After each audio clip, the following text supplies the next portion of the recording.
Please make Erich a presenter or a co-host so that he can present. Yes. Thank you. Okay. Good morning, everyone, and welcome to the monthly meeting of the Metropolitan Planning Organization. As we've done in the past, it'll be a twofer at the beginning. We'll do a roll call and also action on the minutes of February 21st. Could I have a motion to accept the action of the minutes of February 21st? So moved.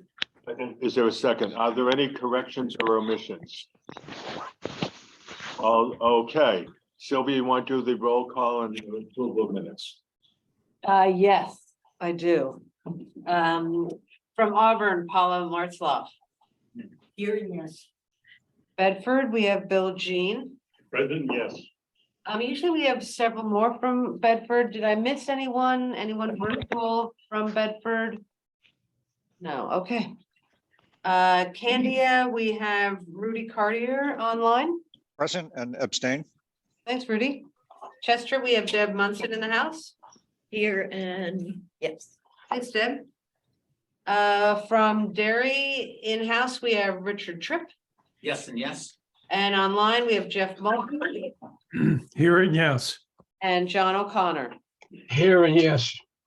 Francistown in-house, we have Linda Kuhnhart. Here and yes. And online, we have Gary Schneckenberg. Present, yes. Goffstown in-house, we have Dave Pierce. Here. Yes. Hooksett, online, we have Denise Pitchett-Folk. Present, yes. Thanks, Denise. Let's see, Londonderry, all online. We have Brian Battaglia, Present and yes. Suzanne Brunel, Here and abstain. Art Rugg. I am here and yes on the minutes. All right. Also, and did I miss anyone from Londonderry? No? Okay, good. Manchester, all in house, Peter Capano, Here and yes. Ray Clement, Here and yes. Marcus Ponce de Leon, Here and yes. Dan O'Neill, Here and abstain. and online we have John Waldron. Here and yes. Excellent. New Boston online, we have Dave Lidwinovich. Present, I'll abstain. Thanks, Dave. From Wyndham, we have Peter Griffin. Here and yes. And also in-house is Ed Lapointe. Here and yes.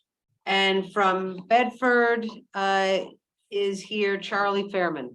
Here and yes. Thanks, Charlie. Did I miss any community reps? No, from DOT, we have William Rose. Present and yes. And then non-voting members, we have Jessica Wilcox from DES. I And think we are a voting member, actually, but here, and yes, if we are, I thought we were. and I have non-voting MPO member, but also a guest is Craig Tufts from Central. And of course, we have our guest speaker, Erich Zimmermann, but that will come later. Hi, Craig. Okay. Is there any old business?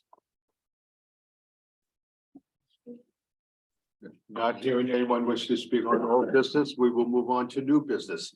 Nate, do you want to give us an overview of the fiscal year 2025, 2034 from your plan? I will. Thank you.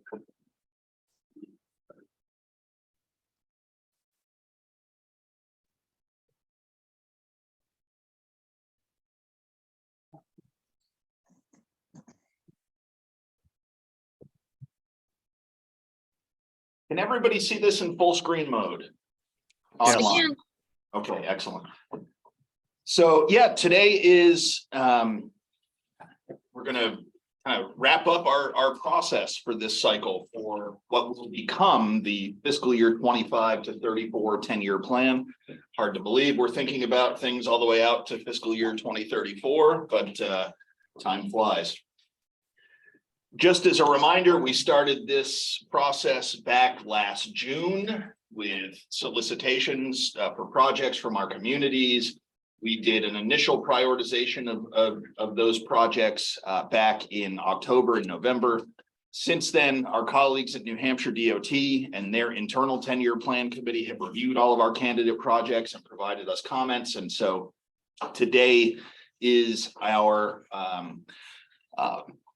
finalization of regional priorities, and we are required to submit our region's priorities to New Hampshire DOT by the end of this month.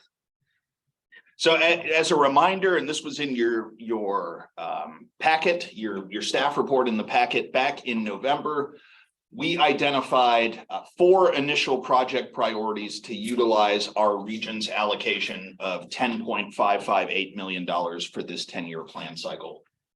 Those being a corridor study update of Route 101 in Bedford, Exit 8 and Wellington Road improvements in Manchester, a roundabout a conversion at Route 107, Candia Road and Church Street in Deerfield, and construction of Phase 7 of the Londonderry Rail Trail. We had 2 other projects that were not within that batch that could be funded within our initial or within our regional allocation, but that we kept on the radar screen and asked DOT also to review and provide comments on. Those were the Route 101 multi-use path in Bedford and Wyndham Greenway improvements in the town of Windham. So since we last discussed all of these projects in November, DOT's internal 10-year plan committee has reviewed all of those projects and provided us comments. One of our initial priorities, Phase 7 of the Londonderry Rail Trail, is going to be funded through the CMAQ program. So that's good news. And that will not count. So that project is going to be funded through a different program, in this case CMAQ, and is not going to count against our regional 10-year plan allocation. That's good news for us. So that saves us some room on our regional allocation. However, the assumed inflation rate for the 10-year plan is going up. So when we first started the process, we had assumed an inflation rate of 2.8%. We're now going to assume an inflation rate of 3.7%. So 10 years out, that difference makes, that change in inflation rate makes a significant difference in the year of expenditure costs of our projects. So just as a quick reminder about our initial priorities, our number 1 initial priority was updating the Route 101 corridor study, focusing on the segment from Wallace Road to the Amherst town line. By doing a corridor study update, it would allow for essentially an engineering alternatives analysis of the 3-lane alternative, of a 5-lane alternative, and potentially hybrid concepts of combining those, and allow for a public process to vet those alternatives, and so that the town and the state agree on the long-term vision for the future of the corridor in that segment. New Hampshire DOT and us at SNHPC, we agree that this is engineering phase work that should occur within the series of projects that we know as Wilton, Milford, Amherst, and Bedford. So there are a series of projects that have happened under that series of projects, and this would be another one of those projects, the update of this corridor study. So our cost estimate is $300,000 in today's dollars. Using that inflation rate, it rises to $457,000 in year of expenditure dollars. The project will be 100% federally funded and matched with turnpike toll credits. What year of expenditure? Year of expenditure, all year of expenditure is assumed to be out to basically year 10. So we're growing it out 10 years kind of by default for year of expenditure purposes. Okay.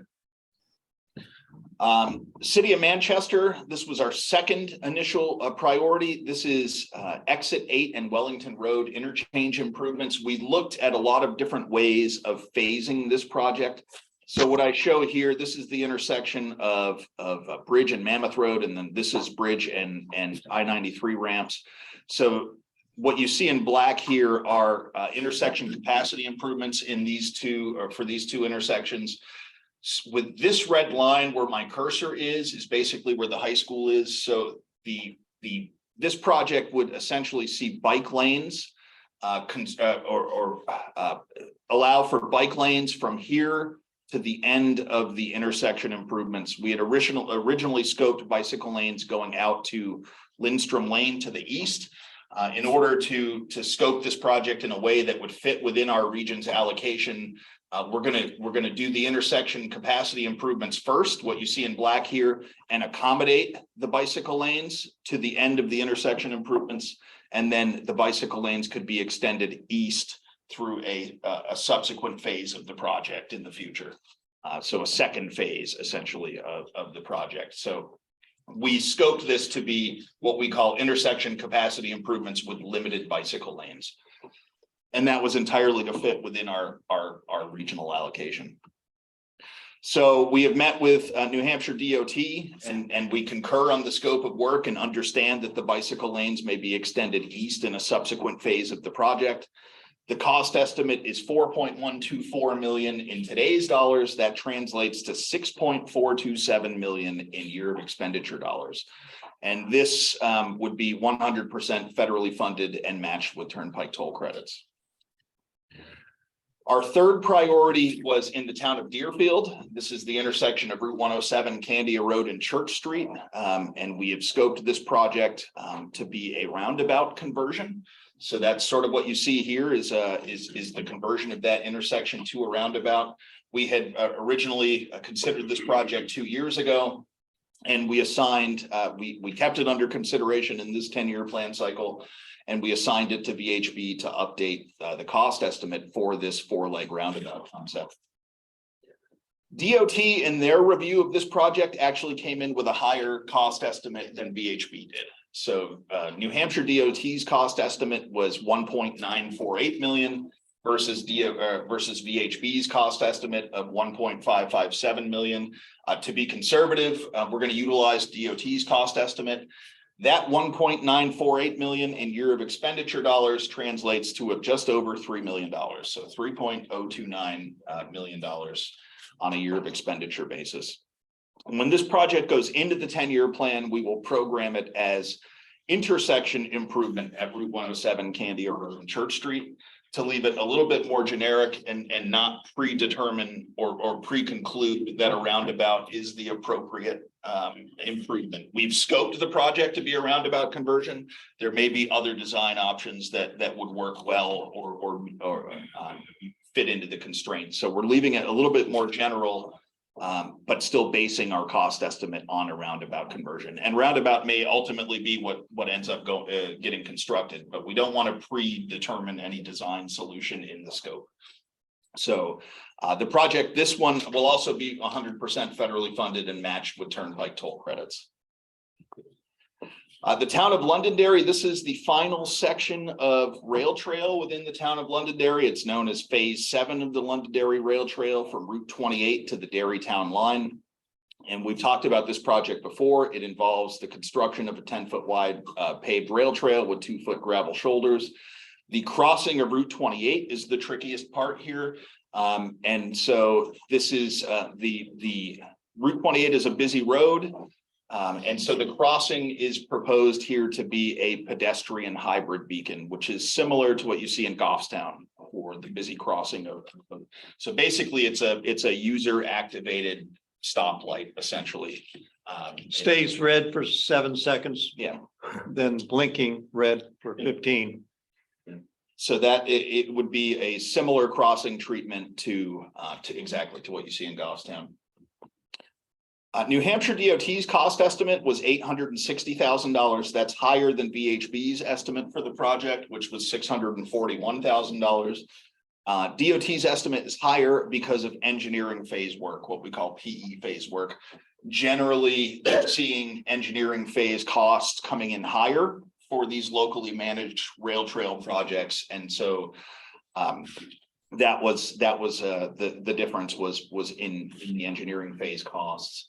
This project, as I noted, is going to be funded via the CMAQ program. We will talk in more detail a little bit about the CMAQ program, I think, in other business on this agenda. So you'll hear more about the CMAQ program, but phase 7 of the Londonderry Rail Trail will be funded by CMAQ.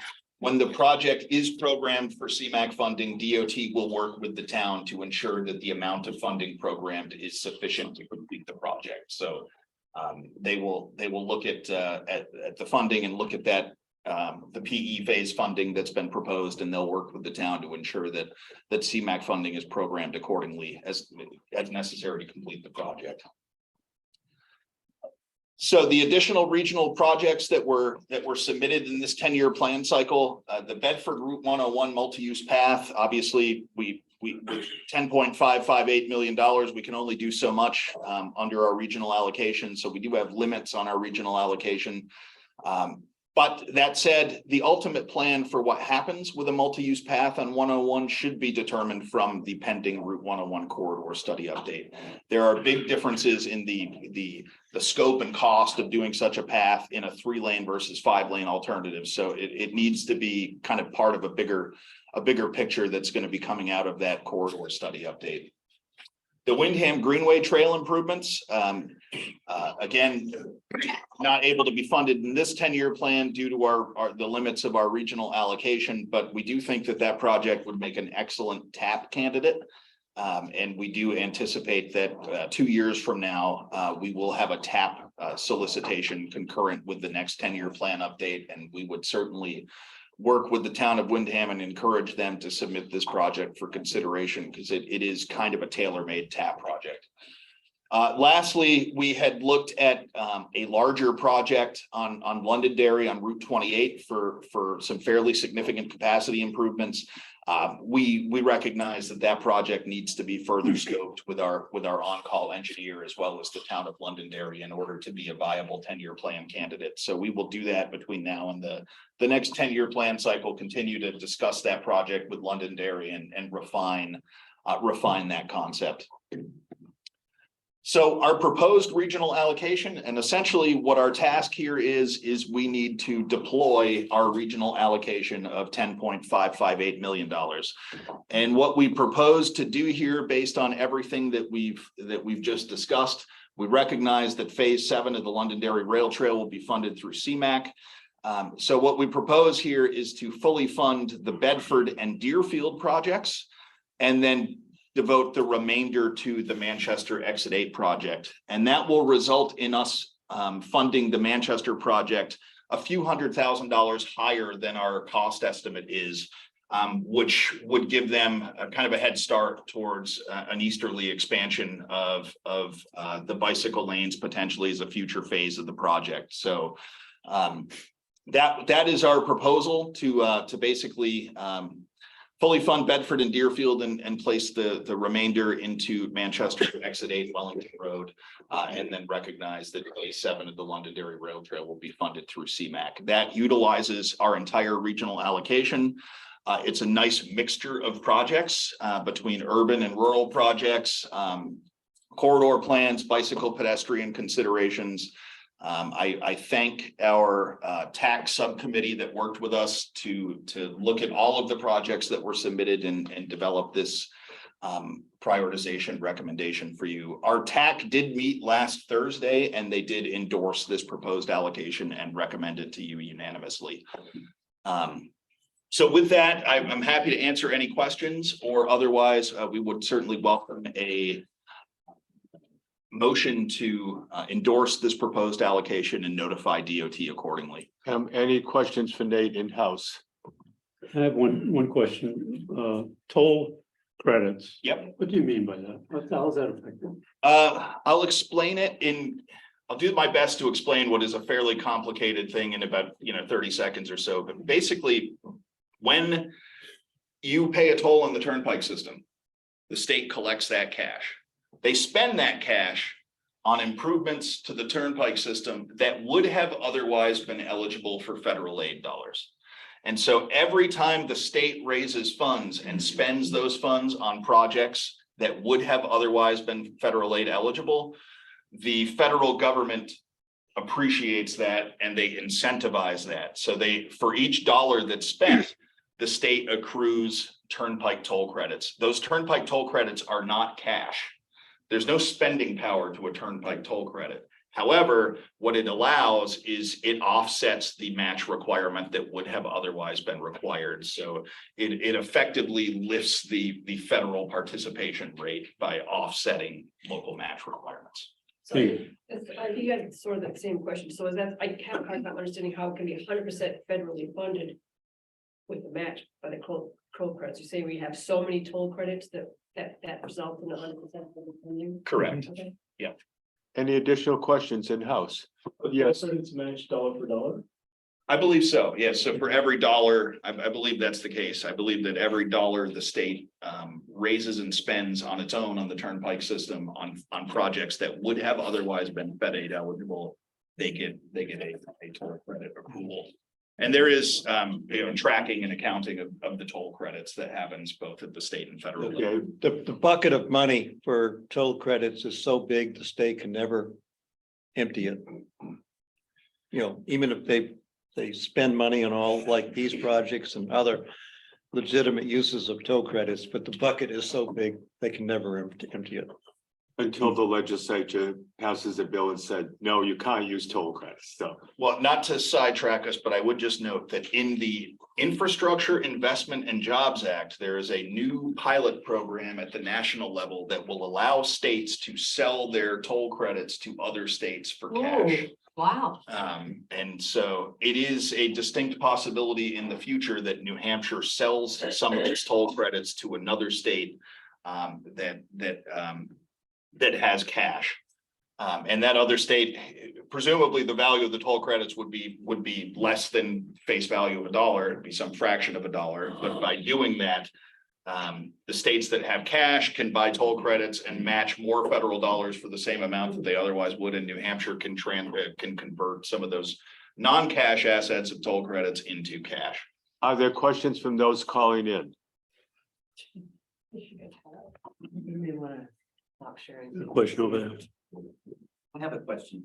Well, wait a minute. I know. Any questions for those calling in?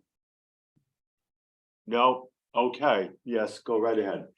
The phase 7 of the rail trail. Mhm. I believe there's a part of that trail that is unpaved presently, that there's a bridge needed. Is that in the Londonderry side or the Derry side? It's in the Londonderry side, and VHB did review that. They believe that the existing abutments that are there can be reused, and so, yes. I just want to know. If Yeah. Derry's problem.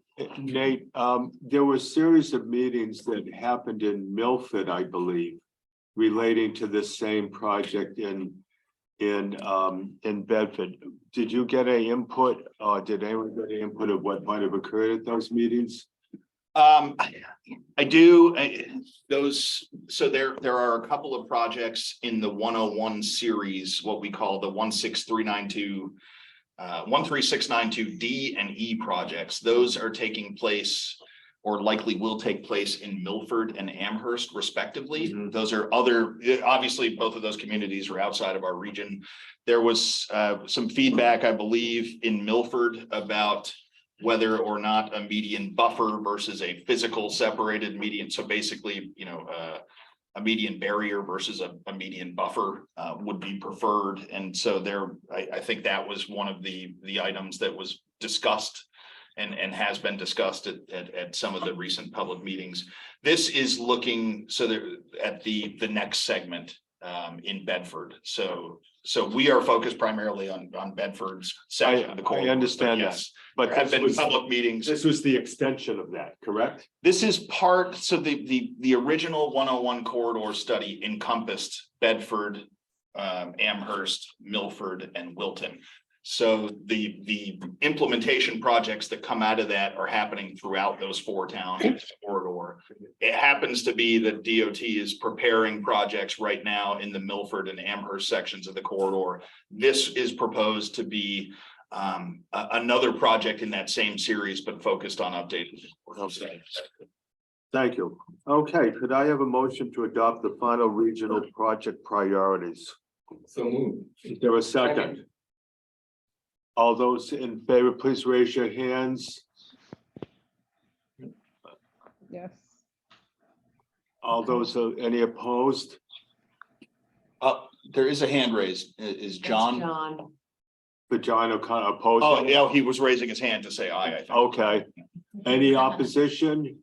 Any abstentions? Okay, it is in the affirmative. This is- Thank you. This is a recommendation to the full commission. Oh, me. You are the Here, commission. here. Yeah. I forget which one we're in. And it is Tuesday again. No, I'm just kidding. You're starting to sound like me. Okay, next item is 2023 Regional Climate Workshop. Suzanne Nienaber will do the presentation. Thanks so much. Nate or Sylvia, could one of you make me a co-host just so I can And- share my screen? We're way ahead of you. Oh, you already did it? Let's see, I think I have the power. Thank you so much. All right, I'm in the office today, but sitting out from the big room because someone is sick at my house. So I want to stop the spread of germs if I can. So let's see, I currently have my screen up and I'm going to put it into full screen mode and click ahead a slide. And You're all set. okay, it's working. Great. Okay, so thank you so much for spending a little bit of time today to learn about some of the regional climate planning work that we're doing here.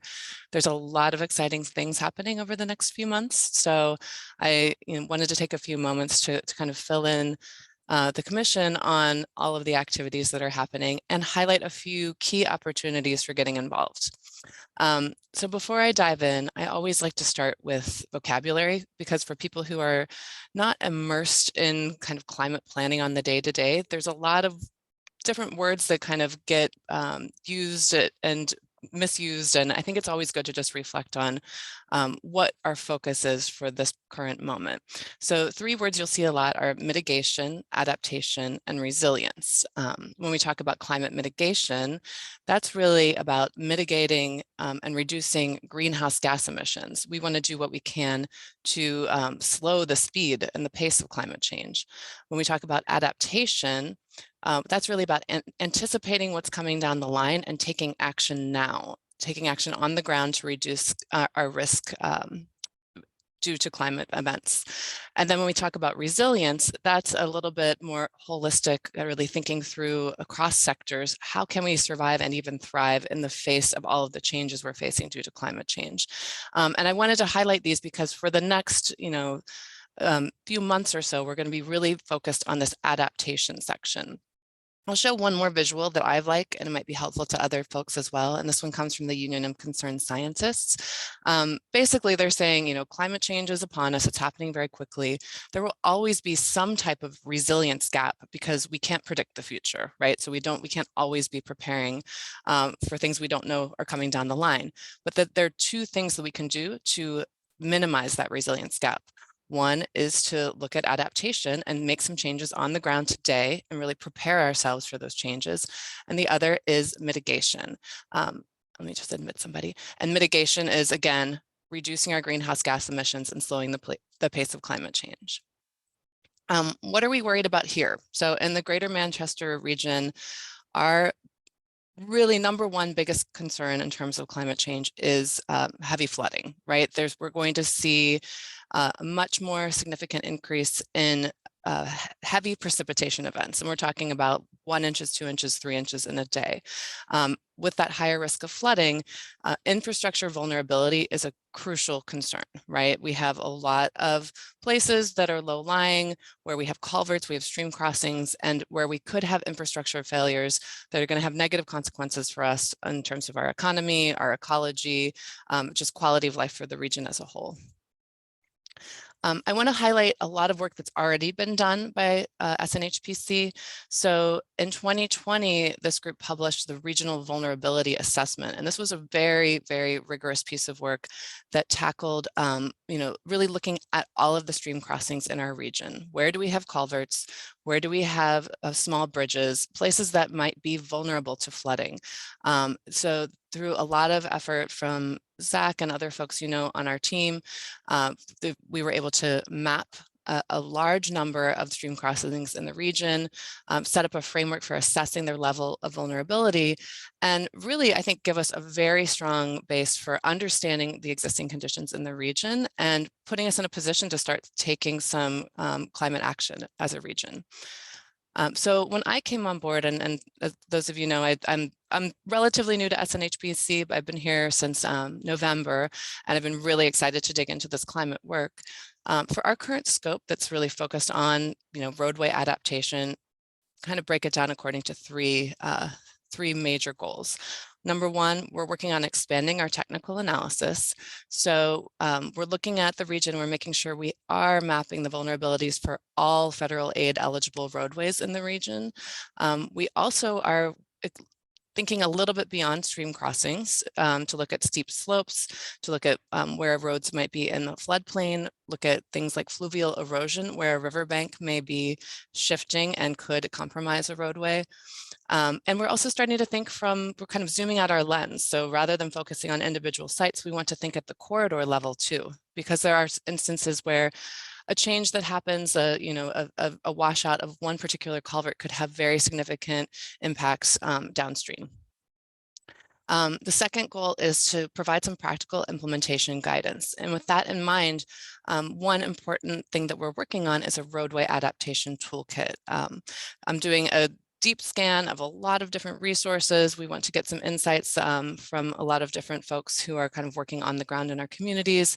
And I'll talk more about how we're moving forward on that. And then finally, we want to make sure we're advancing climate collaboration in our region. And to do that, we're actually really excited to be hosting a workshop that's coming up in April. And I'll speak more to that shortly. And I would be remiss to not give a nod to a really fantastic stakeholder group that we've assembled. We have a small group of climate champions who are helping to inform this process, representatives from 3 communities, Chester, Derry, and Bedford. And they've been very instrumental in helping me think through, how to put together the workshop. They're going to be attending the workshop.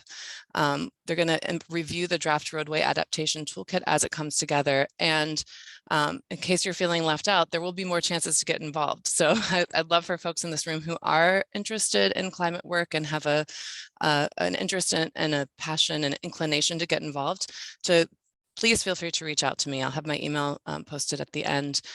There's going to be a lot of opportunity for us to continue to work together. This is, again, we're thinking of this as this annual workshop is going to be something that takes place again and again, and we will be starting to explore other aspects of climate planning, including in the coming year, developing a resilience improvement plan for the region, including taking a look at climate mitigation opportunities and how we can reduce greenhouse gases. And while kind of the heart of this work is where our knowledge and the most information is in transportation, we want to be expanding our collaboration with folks who are representing environment, economic development, healthcare, et cetera. So number one opportunity I wanted to talk to you all about today is April 11th. We will be hosting a climate workshop, and very pleased to say that Derry has offered their municipal center. It's a really lovely space, and we're excited. I think a lot of folks are ready to kind of have some in-person conversations, and there will also be a hybrid opportunity. So if you are unable to join in person, there will be a Zoom link available. While we're on the call, I just want to show you the Eventbrite link. So this is familiar to all of you. And can everyone see the Eventbrite link now? Yes. Great. So just to walk you through it, it gives the date and time. We're looking at 2.5 hours on the morning of April 11th, the location at the Derry Municipal Center. When you go to reserve a spot, you have the option to choose whether you're attending in person or whether you're planning to participate remotely. And we will be getting in touch with folks who do select that remote participation option. I'm in conversations with DairyCam right now, and we're going to be setting up a link with them.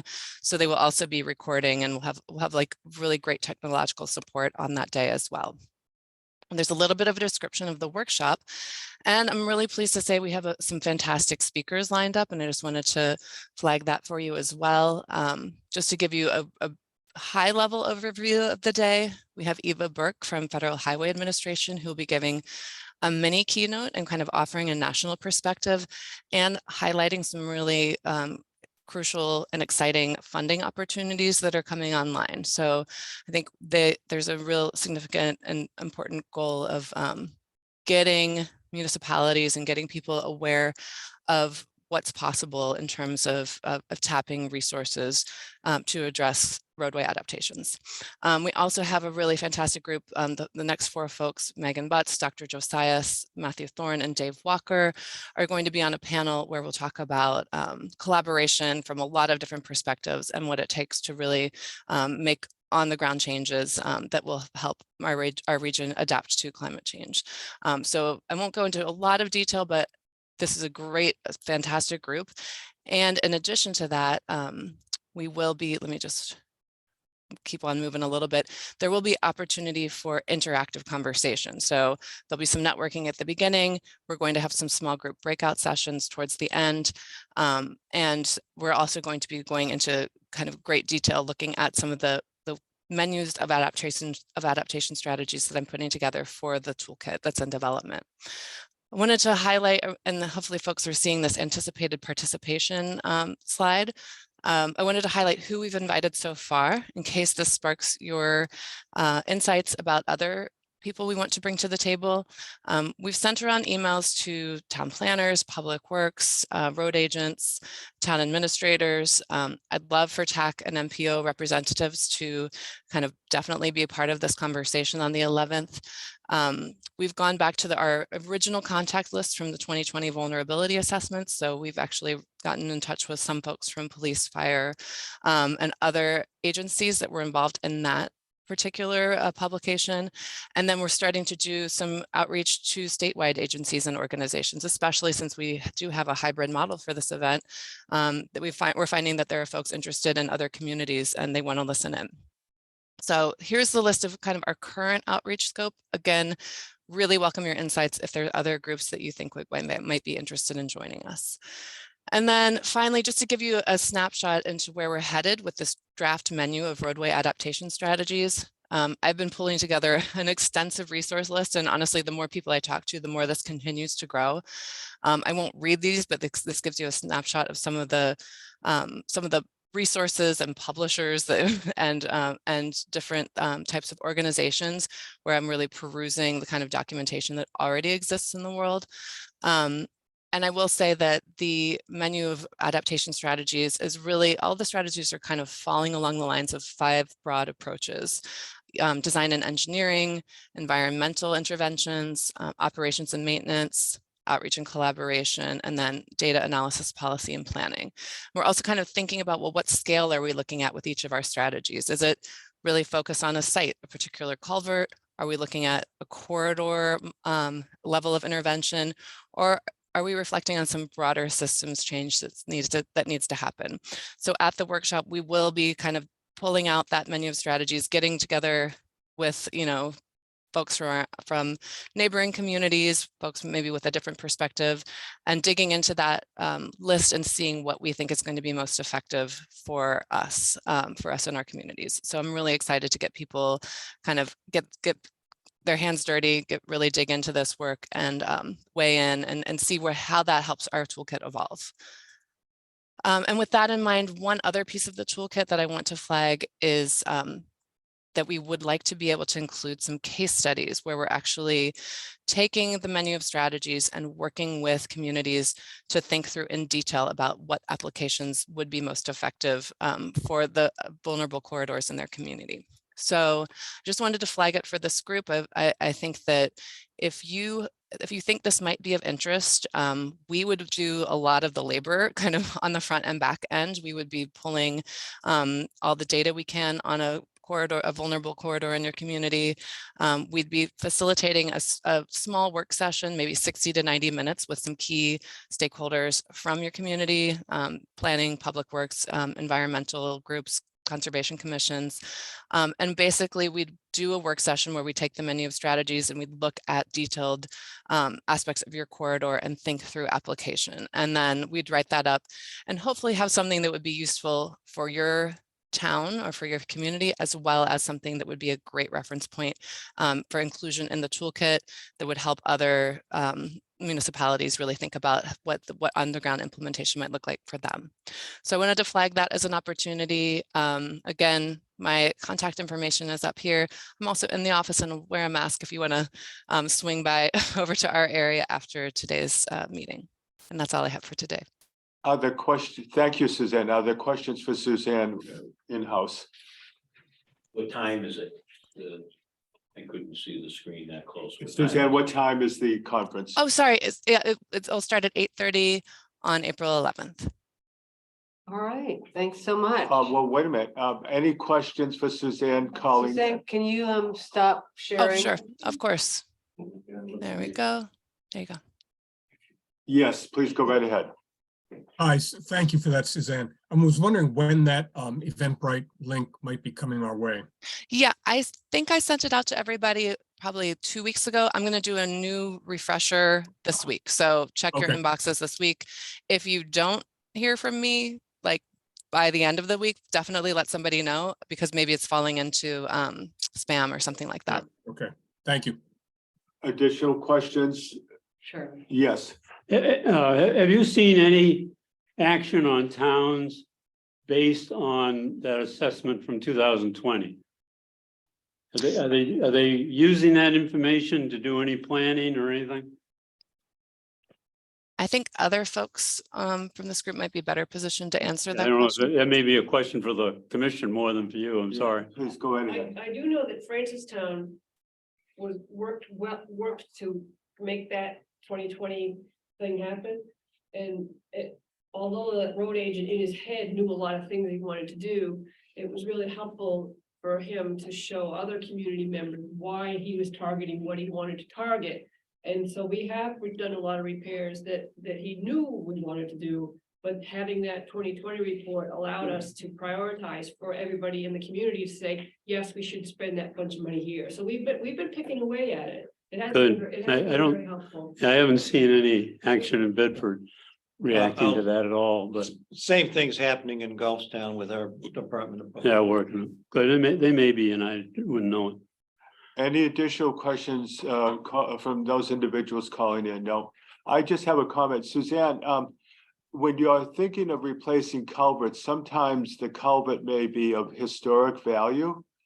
And I know like 19th century engineering, were it all possible, if it's good to incorporate the whole culvert or remnants of that into this replacement. I know in Windham, we replaced a culvert a few years ago, but there's enough of the historic 19th century box culvert that we are going to incorporate it as part of a park near the town center. So that's just one thing to consider.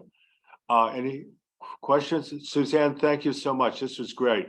Fantastic. Thank you. Okay, and Nate, you referred to under other business, the CMAQ program update. I did, and I'm gonna share my screen one more time, but don't worry, I only have like 3 slides, so it's I'll be quick, but there are some important CMAQ updates that I'd like to make everybody aware of. Can everybody see this in full screen online? Yes. Okay, so we last talked about the CMAQ process in January. You'll recall that DOT held a solicitation for CMAQ projects in the fall and early winter. There is $30 million available in this round to fund CMAQ projects. These projects are 80% federal, 20% local.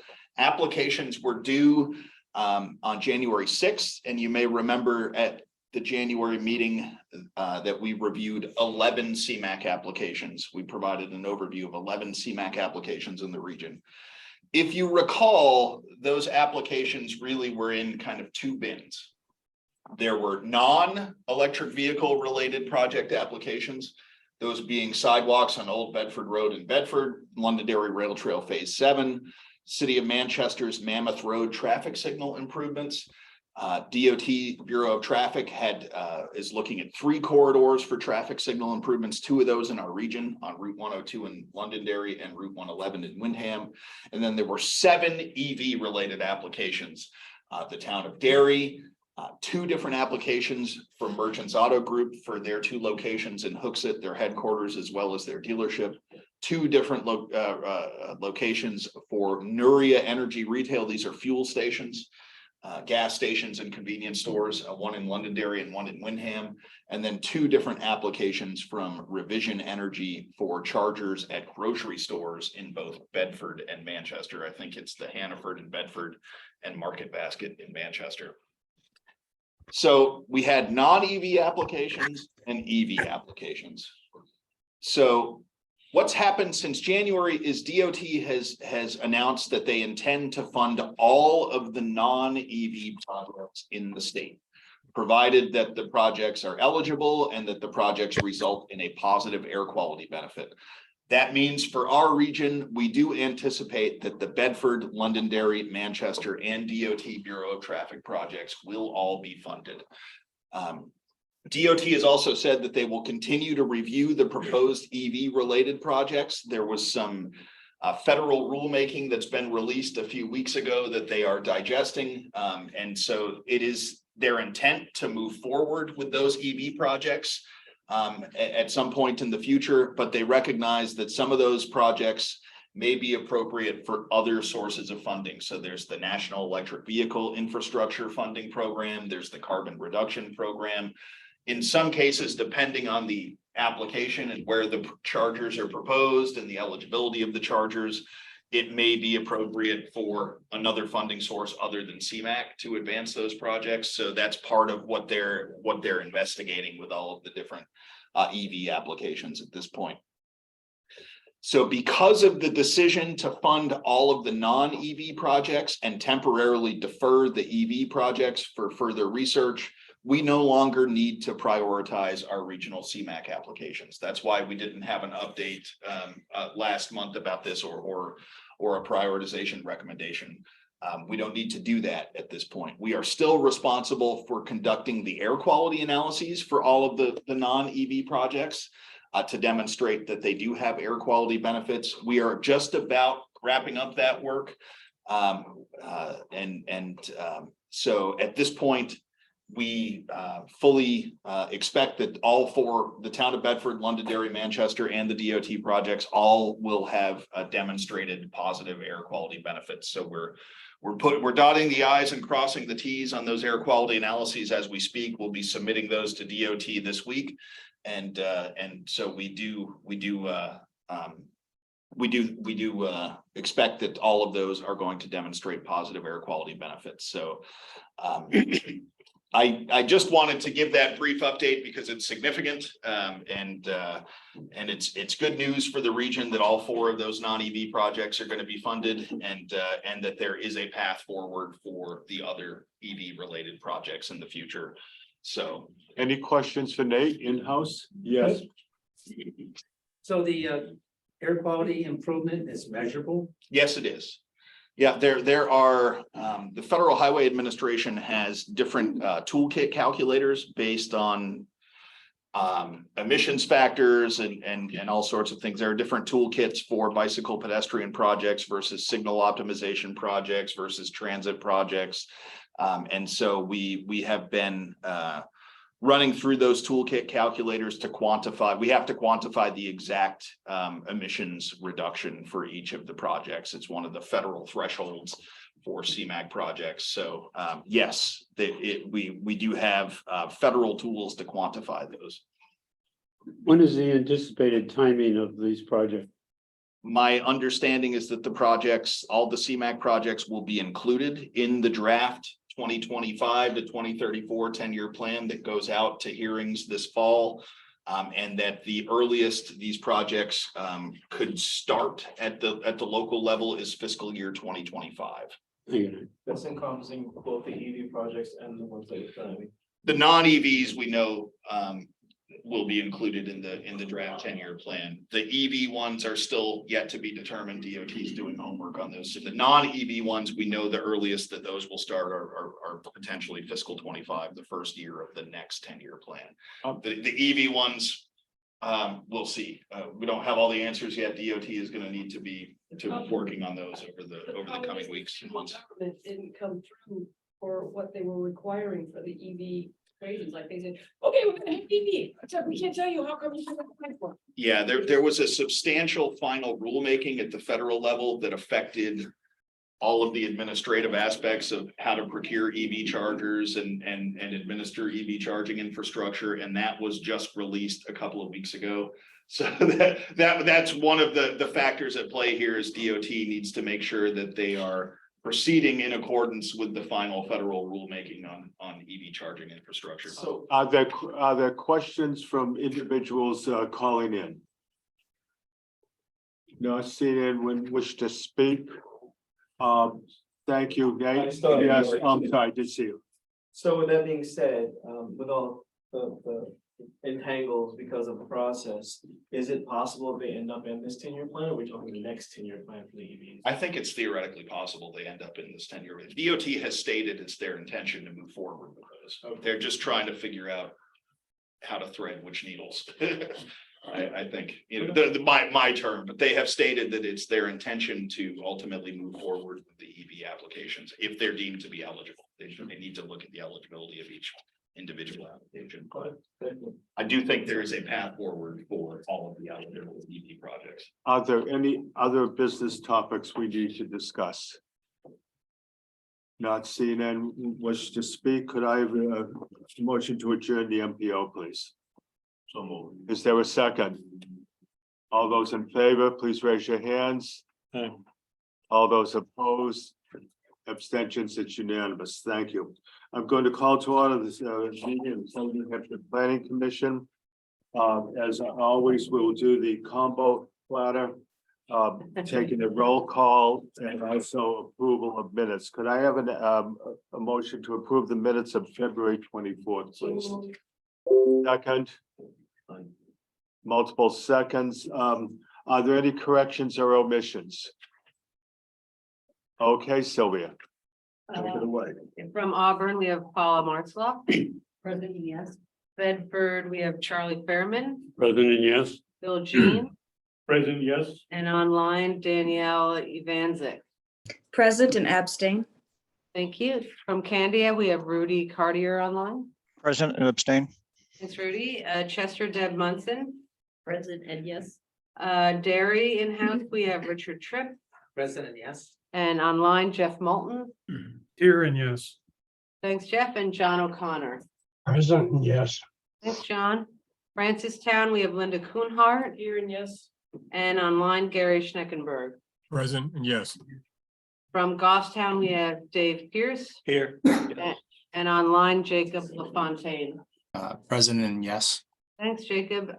From Hooksett, we have Denise Pitchett Folk.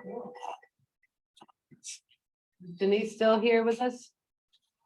Okay, she must have had to step out, so Linda make a note. Londonderry online, we have Brian Battaglia, Present and yes.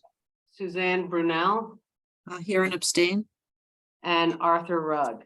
I am here and yes on the minutes. Oh, Deb Levens. Yeah, after I get done here.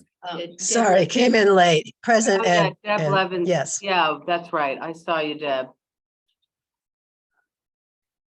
All right, from Manchester, we have Peter Capano, Yes. Ray Clement, Here and yes. Marcus Ponce de Leon, Here and yes. Dan O'Neill, Here and abstain. and online Don Waldron. Don's Here and still- yes. Oh, no, John's here. From New Boston, we have David Litvinovich. Present, I'll abstain. Let's see, and from Wyndham, we have Peter Griffin Yes, and yes, President, yes. and Ed Lapointe. Have I missed any community members? Okay, great. Okay, thank you, Sylvia. Our first order topic of business is update from the National Association of Regional Planning Councils, NARC. And this is done by jointly with Sylvia and Erich Zimmermann. We are so excited yet again to have Erich Zimmermann with us. For those of you who have been here longer than, well, I've been here 7 years, now almost 8. Wow. Almost 8 years this June. And I think Erich has joined us either 4 or 5 years coming to the commission and telling us what's happening from the point of view of the national council, regional councils. So sort of what's happening in Washington, DC. And we're always excited to see Eric. Eric, if you unmute yourself, that'd be great. Questions, how did that happen? Hold on. Escape. Yeah. All right. Can And you all, I- can you see my screen in house?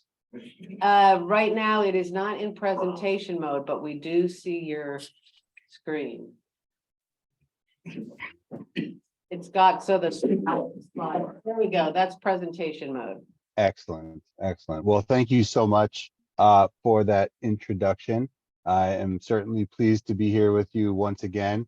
And always happy to join. I think many of you are aware that I am a Manchester boy, born and raised, and came to Washington, D.C. quite a while ago now, but I did spend my formative years in Manchester and a graduate of Manchester Central High School. So always nice to be there, and I'll be up in the state actually coming this weekend. My sister lives in Goffstown, and we're going up to celebrate my nephew's 11th birthday. So very much looking forward to it, though I did tell her they better get rid of that snow, because down here we're into the 60s and 70s. So, but in any case, I do appreciate coming before you. Usually when I do these presentations, it's a bigger focus on some of the legislative actions that are going on in DC.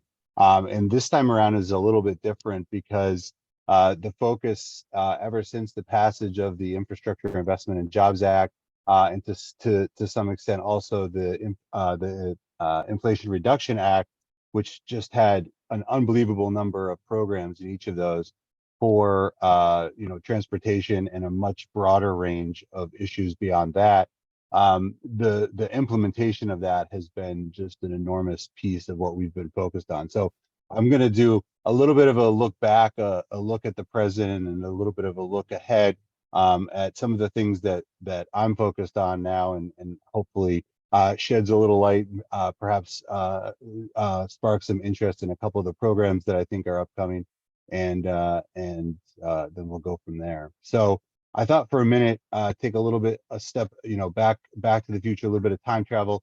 Now you may say to yourself, if you have a time machine and your decision is to go back to December 2021, you got some real problems. But in this case, that's because that's the last time that I joined all of you to talk about what at that point was the recently passed IIJA and some of what that bill contained.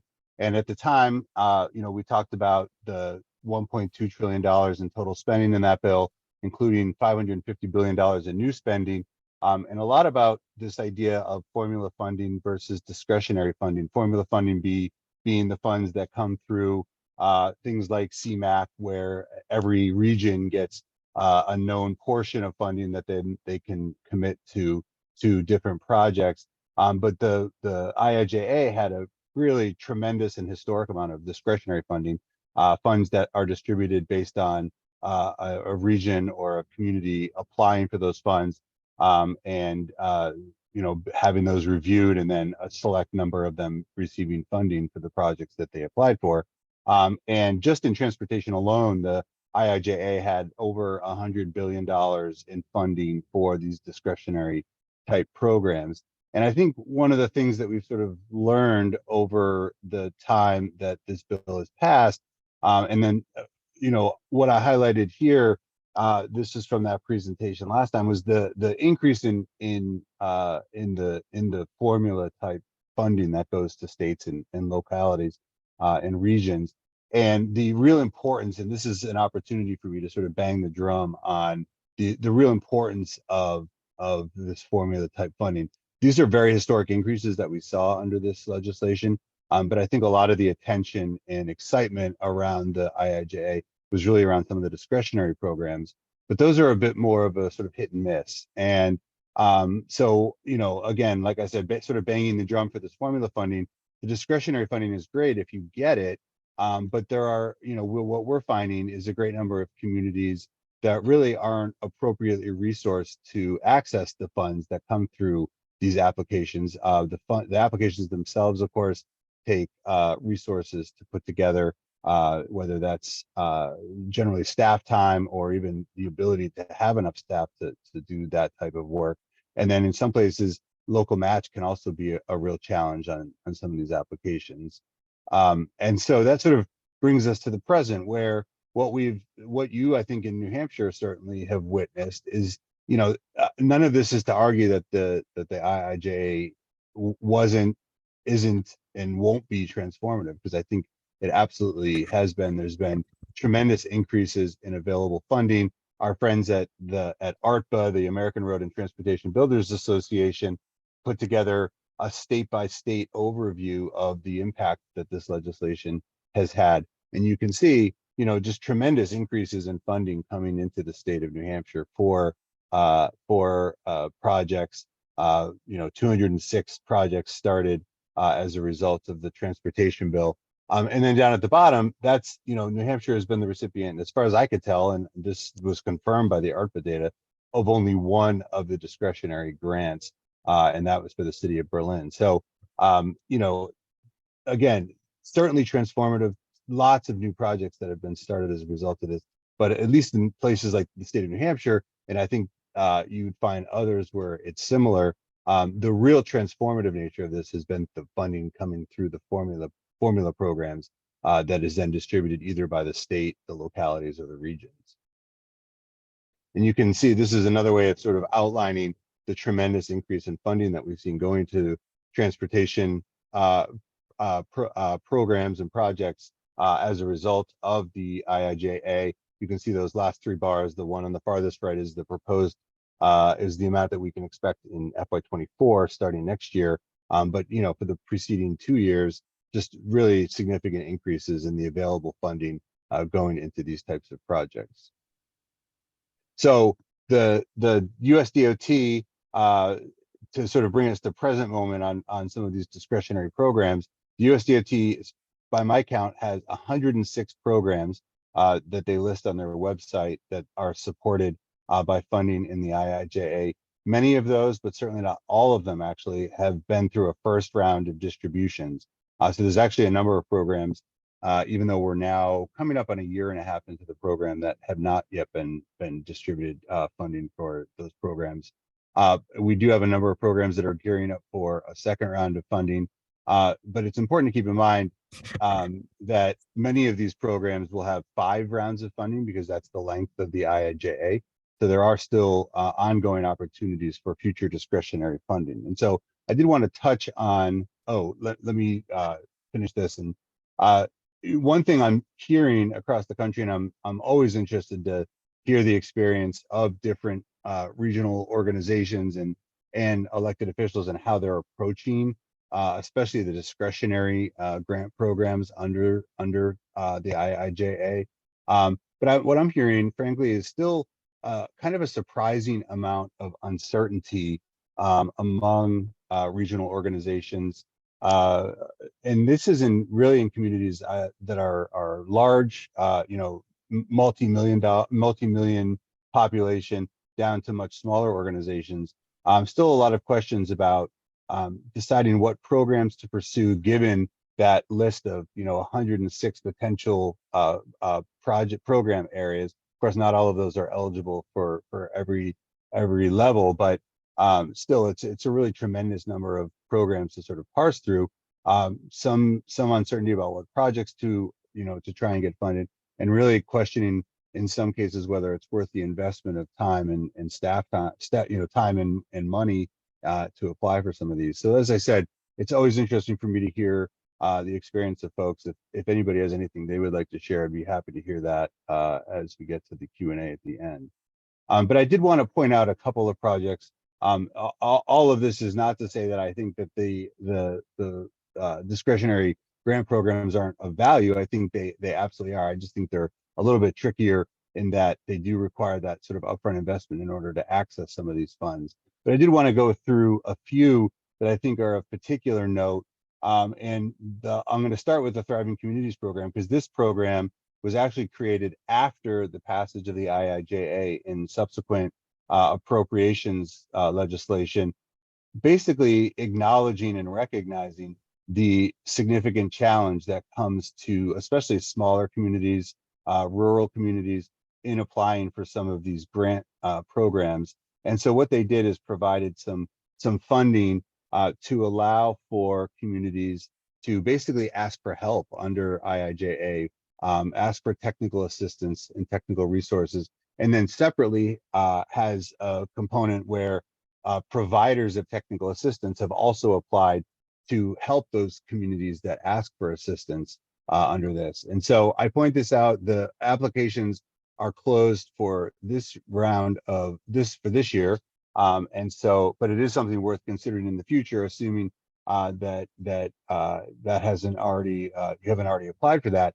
But because we do know that there was an additional $25 million committed to this in the FY23 appropriations. And so there will be another round of funding. And for those that did apply for this year, those announcements are expected fairly soon. So this is, I think, a really important piece, especially in areas that may be uncertain about how to proceed or are finding challenges with how to navigate that list of 106 programs and the many opportunities that might exist there.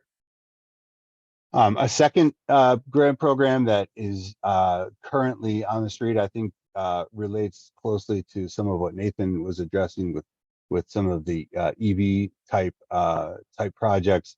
But this is the charging and fueling infrastructure. This is also obviously a discretionary grant program. In this first go round, they're combining the first 2 years of funding. So there's about $700 million available. The notice of funding opportunity is out there now. MPOs themselves are not actually eligible for this funding, but cities certainly are. So I think it's still worth talking about and letting folks know that these exist out there. And in this case, there's really two kind of funding categories.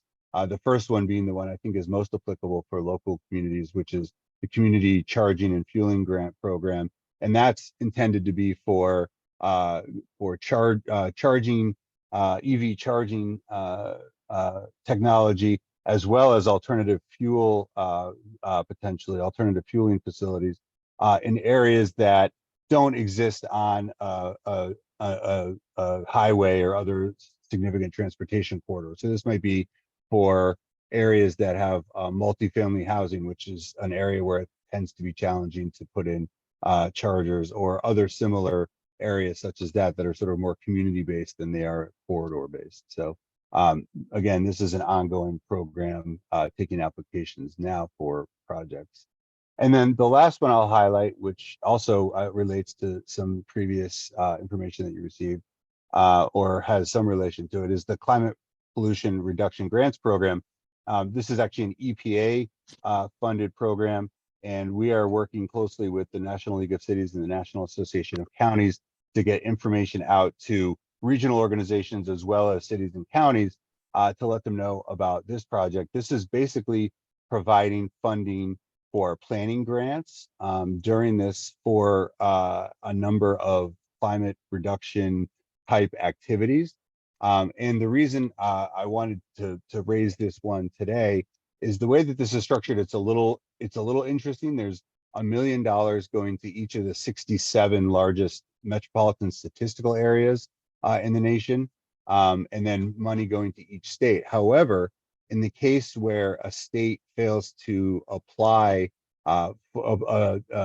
fails to take advantage of the $3 million it is going to receive, that funding can then flow down to MSAs that lie outside of that top 67. So that would certainly apply in the case of the Manchester-Nashua MSA, where if New Hampshire, which has not yet put forward its intent to take these funds, if it fails to do that, that funding would then be available to an organization within that MSA to have $1 million in planning funding made available for their use at the MSA level. You can see there's a long list of some of the eligible activities that would occur under that. And this is not to say that necessarily any one organization would or could be the lead, but there would need to be a lead applicant within the MSA in order to receive these funds and be the one to sort of distribute it or oversee its use. And so it certainly could be the Planning Commission, but it could also be somebody else. But again, just the awareness that this is out there and that this is a possibility, I think, is what we're trying trying to ensure folks are aware of. So that kind of covers the current. This is like I mentioned, these are a few of the programs that I'm keeping a close eye on at the moment, and that we're doing our best to spread some word about. And then I always like to talk a little bit. Part of my job always is focused on the future as well, and what is upcoming. One of the things that I think folks are probably well aware of, we've all heard, we all are well aware of the debt ceiling challenges that lie ahead, and what that might mean for funding for the federal government going forward. But another element I think that's been added to that, we just saw the president's budget was released recently, and in his budget, he calls for non-defense, non-veteran funding, that discretionary funding, to go up by $59 billion. We see the House calling for that amount to go down to around $500 billion. So a decrease of about $160 billion. And some of the analysis and feedback that is starting to brew around Washington is that that's a $220 billion gap that seems basically irreconcilable at the moment. And there's already starting to be this brewing feeling, even though it's many months out, that we're likely headed at some point to a government shutdown or two later in this year, and perhaps similar over this discussion over the debt ceiling. So always interesting times in Washington. That will continue. I know the hard work that you all do at the local level has to continue unabated, no matter what the craziness is that's going on in Washington. But I always like to come and at least share a little bit of what we're keeping our eye on, and the things that we're thinking about in DC. So happy to answer any questions if I can do that. Sorry, Reality. could you say that again? I muted us so everyone could hear him. Oh, okay. Go ahead. Before we ask Eric questions, could you introduce yourselves and what municipality you represent? Are there any questions in house? I guess no one wants to blow their cover, I guess. Any questions from those of you calling in? One quick question. Jeff Moulton from Derry. You mentioned the CFI program, charging and fueling infrastructure, that's open right now. Not sure how to go about that, but we had, previously applied for CMAQ funding for some of this, and we're wondering if we could turn around and put the application in for that. Yeah, I definitely think there might be some opportunity there. Again, it would be eligible at the municipal level to apply for some of those funds. That information, you could certainly find that on the USDOT website. They've got a NOFO presented there. I'm sure someone there could make that available. I'm happy to make it available, but that information is out there now, and I think there's about 2 months before the applications are due. So we're just at the beginning of that process. Great, thank you. Any additional questions? Eric, this is Peter Griffin from Windham. I just have a comment.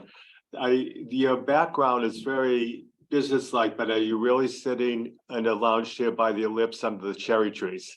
I sure wish I was. I'm actually sadly sitting under my son's bed, because this is the quietest room that was available to me for this presentation. But I wish I was down by the ellipse. It's the best time to be in DC right now, with all the cherry trees in full bloom. So, any additional? Yes.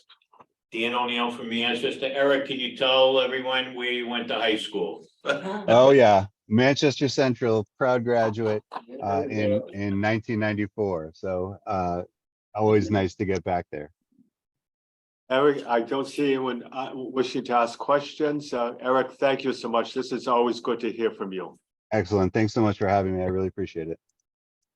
And just to make note, Jessica Wilcox put in the chat a couple of upcoming webinars to look at information on fuel alternatives and grants, I believe. So that's available. Okay. Is there any other business? Oh, Jessica had her hand up. Did you want to say something? Yes. Jessica? Yes, thank you. Jessica from Environmental Services Department. I just wanted to call out, so that link in the chat is to that federal highways program that Jeff Moulton had mentioned, that community fueling infrastructure, that discretionary funding that's coming through the infrastructure bill and is currently open for certain types of applicants. There are 2 upcoming informational webinars, so if folks on this call are interested or curious about it, please click that link and register for one of those webinars so that you can learn more about that program. Thank you for the opportunity to speak. All right, excellent. Before we retire, so to speak, we do have one little introduction to make. We have a new staff.